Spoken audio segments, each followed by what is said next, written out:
করি তবে হেদায়েত হবো। হুজুর হেদায়েত করতে পারবে না। আমরা যদি এই হুজুরের কথা, আলেমদের কথা, ওলামায়ে কেরামের কথা শোনা তদ অনুযায়ী চলি, তাহলে আল্লাহ হেদায়েত দিবেন।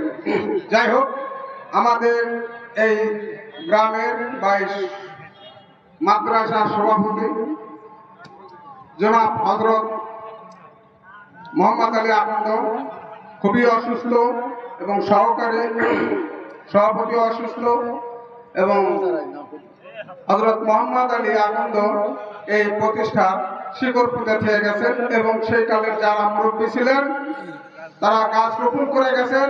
আমরা পানি টানি ঢালা একটু না বজায় রেখেছি, তাজা রেখেছি।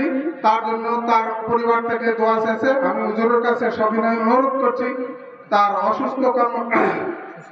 সুস্বাস্থ্য কামনা করে তার জন্য দোয়া করবেন, এবং পুরো যারা ইন্তেকাল করিয়াছেন তাদের জন্য দোয়া করবেন।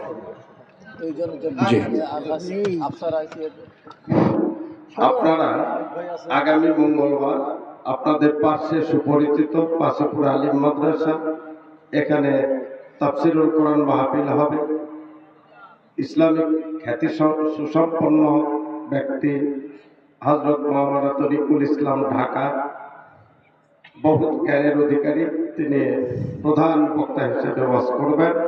তারপরে আগামী কাল বৃহস্পতিবারের পরের বৃহস্পতিবার আপনাদের স্থলঘাট মসজিদ তোলার সভা, এখানে আব্দুল ওয়াহাব জাফরি অত্যন্ত ভালো বক্তা, আপনারা দুইটা সভায় অংশগ্রহণ করবেন।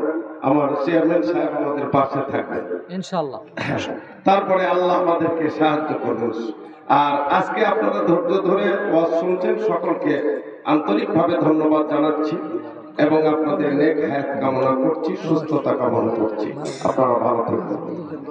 জি, এই জনগণ একটা ওয়াজ শোনো, এই 14 পারা কোরআনি মিথ্যা কথা বলবে যাই, হাত আর পাওয়ার জিঞ্জি লাগাবে, মুখত দিবে আগুন, কি উপায় করবো? হ্যাঁ, আরে যারা ওয়াশ মিটায়নি কাল সকালটা ওয়াশ মিটায় লেলিয়ান আগুন পেটে জ্বলছে। জি জি, আমরা ওনার কথা ফলো করব।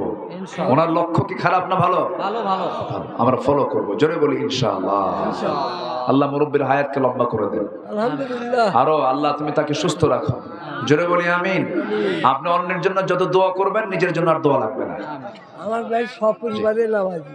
জি আলহামদুলিল্লাহ, আলহামদুলিল্লাহ, আল্লাহুম্মা আমিন। 60 সাল থেকে 3 দিন মাত্র। ربنا ظلمنا أنفسنا وإن لم تغفر لنا وترحمنا لنكونن من الخاسرين لا تزغ قلوبنا بعد إذ هديتنا وهب لنا من لدنك رحمة إنك أنت الوهاب।